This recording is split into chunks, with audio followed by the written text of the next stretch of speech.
ರಾಜ್ಯದಲ್ಲಿ ನಡೆದಿರೋ ಉಪಚುನಾವಣೆಯಲ್ಲಿ ಬಹಳ ಜಿದ್ದಾಜಿದ್ದಿನ ಕಣವಾಗಿ ಏರ್ಪಟ್ಟಿರೋದು ಅಂದ್ರೆ ಅದು ಚನ್ನಪಟ್ಟಣ. ಬೊಂಬೆ ನಾಡಿನಲ್ಲಿ ಯಾರು ಗೆಲ್ತಾರೆ ಅನ್ನೋ ಕುತೂಹಲ ದಟ್ಟವಾಗಿದೆ. ಈ ನಡುವೆ ನಿಖಿಲ್ಗೆ ರಾಜಯೋಗ ಶುರುವಾಗಿದೆ ಅಂತ ಗುರೂಜಿಯೊಬ್ಬರು ಭವಿಷ್ಯ ನುಡಿದಿರೋದು ಮಹತ್ವ ಪಡ್ಕೊಂಡಿದೆ. ಯೋಗ ಯೋಗ ಎಲ್ಲರ ಲೈಫ್ನಲ್ಲೂ ಒಳ್ಳೆ ಯೋಗ ಒಮ್ಮೆ ಬರುತ್ತಂತೆ. ಆ ಯೋಗವೀಗ JDS ಯುವರಾಜ್ ಕುಮಾರನ ಬಾಳಿಗೆ ಎಂಟ್ರಿ ಕೊಟ್ಟಿದೆಯಂತೆ.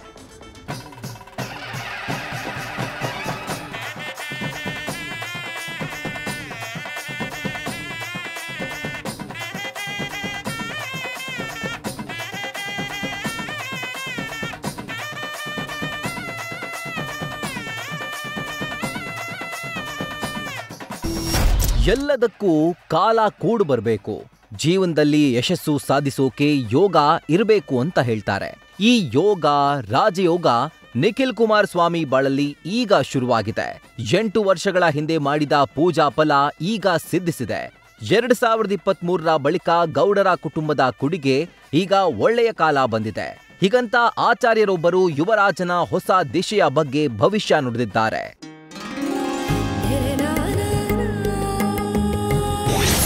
ನಿಖಿಲ್ ಕುಮಾರಸ್ವಾಮಿ ಬಾಳಲ್ಲಿ ರಾಜಯೋಗ ಶುರು. ಡಾಕ್ಟರ್ ಲಕ್ಷ್ಮೀಕಾಂತ್ ಆಚಾರ್ಯ ಗುರೂಜಿ ಶುಭ ಶಕುನ.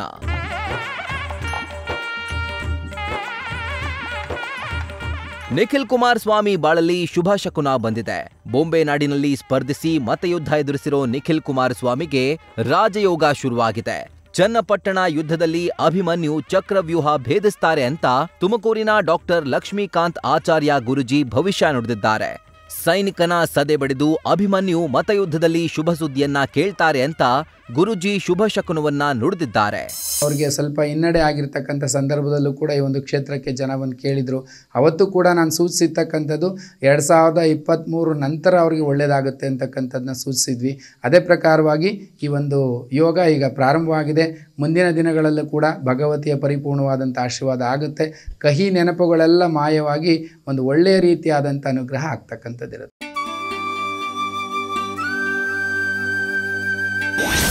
2016ರಲ್ಲಿ ಮಾಡಿಸಿದ್ದ ಚಂಡಿಕಾ ಯಾಗ ಈಗ ಫಲಿಸಿದೆ. ಬೊಂಬೆ ನಾಡಲ್ಲಿ ನಿರೀಕ್ಷೆಗೂ ಮೀರಿ ಗೆಲುವು ಎಂದ ಗುರೂಜಿ.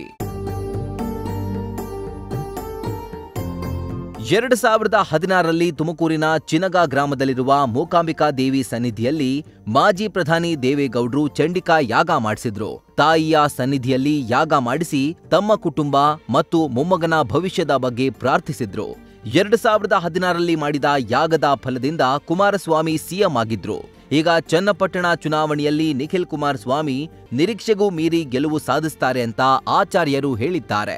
2016ನೇ ಇಸ್ವಿಯಲ್ಲಿ ಮಾಜಿ ಪ್ರಧಾನಮಂತ್ರಿಗಳಾಗಿರ್ತಕ್ಕಂತಹ ದೇವೇಗೌಡರು ಸಾಹೇಬರು ಕೂಡ ಇಲ್ಲಿ ಚಂಡಿಕಾ ಯಾಗವನ್ನು ಮಾಡಿಸಿದ್ರು. ಅದರ ಫಲದ ಪ್ರಕಾರನೇ ಕೂಡ ಮುಂದಿನ ದಿನಗಳಲ್ಲಿ ಕುಮಾರಸ್ವಾಮಿಯವರು ಕೂಡ ಮುಖ್ಯಮಂತ್ರಿ ಆಗಿರ್ತಕ್ಕಂಥ ನಿದರ್ಶನಗಳಿರುತ್ತೆ.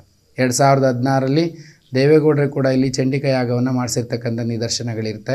ಅವತ್ತು ಕೂಡ ದೇವಿಯ ಆಶೀರ್ವಾದ ಪ್ರಾಪ್ತಿಯಾಗಿತ್ತು. ನಂತರ ಮಾನ್ಯ ಕುಮಾರಸ್ವಾಮಿಯವರು ಕೂಡ ವಿಶೇಷವಾಗಿರ್ತಕ್ಕಂಥ ಒಂದು ಅಧಿಕಾರವನ್ನು ಭಗವತಿ ನೀಡಿರ್ತಕ್ಕಂಥ ನಿದರ್ಶನಗಳು ಕೂಡ ಇರ್ತಕ್ಕಂಥದ್ದಿರುತ್ತೆ.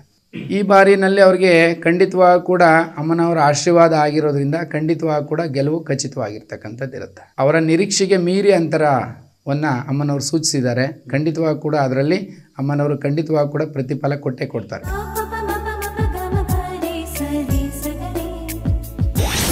4 ಜನರ ಆಶೀರ್ವಾದದಿಂದ ನಿಖಿಲ್ ಜೀವನ ಸುಖಮಯ.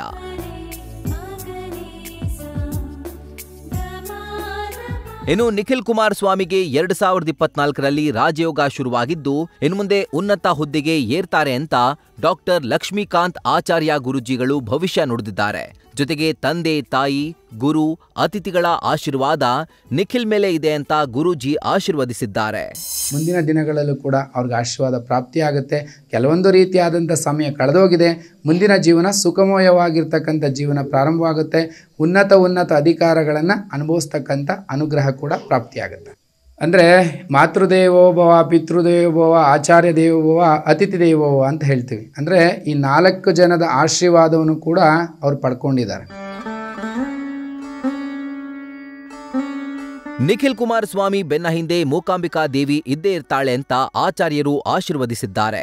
2023ರಿಂದಲೇ ನಿಖಿಲ್ಗೆ ಜಯದ ಯೋಗ ಕೂಡಿ ಬಂದಿದೆ ಅಂತ ಗುರೂಜಿ ಶುಭ ಶಕುನ ನುಡಿದಿದ್ದಾರೆ.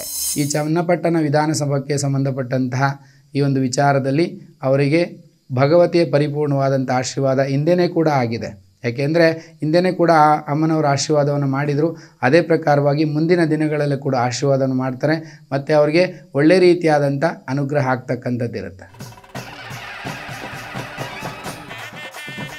2019ರಲ್ಲಿ ಲೋಕಸಭಾ ಚುನಾವಣೆ ಸೋಲು, 2023ರಲ್ಲಿ ರಾಮನಗರದ ಸೋಲು. ಈ ಎರಡೂ ಸೋಲಿಂದ ಕಂಗೆಟ್ಟಿದ್ದ ನಿಖಿಲ್ ಬಾಳಲ್ಲಿ ಶುಭಕಾಲ ಬಂದಿದೆ. 2024ರಲ್ಲಿ ರಾಜಯೋಗ ಶುರುವಾಗಿದ್ದು, ಇನ್ಮೇಲೆ ಜೆಡಿಎಸ್ ಯುವರಾಜ ಮುಟ್ಟಿದ್ದೆಲ್ಲ ಚಿನ್ನವಾಗುತ್ತಂತೆ.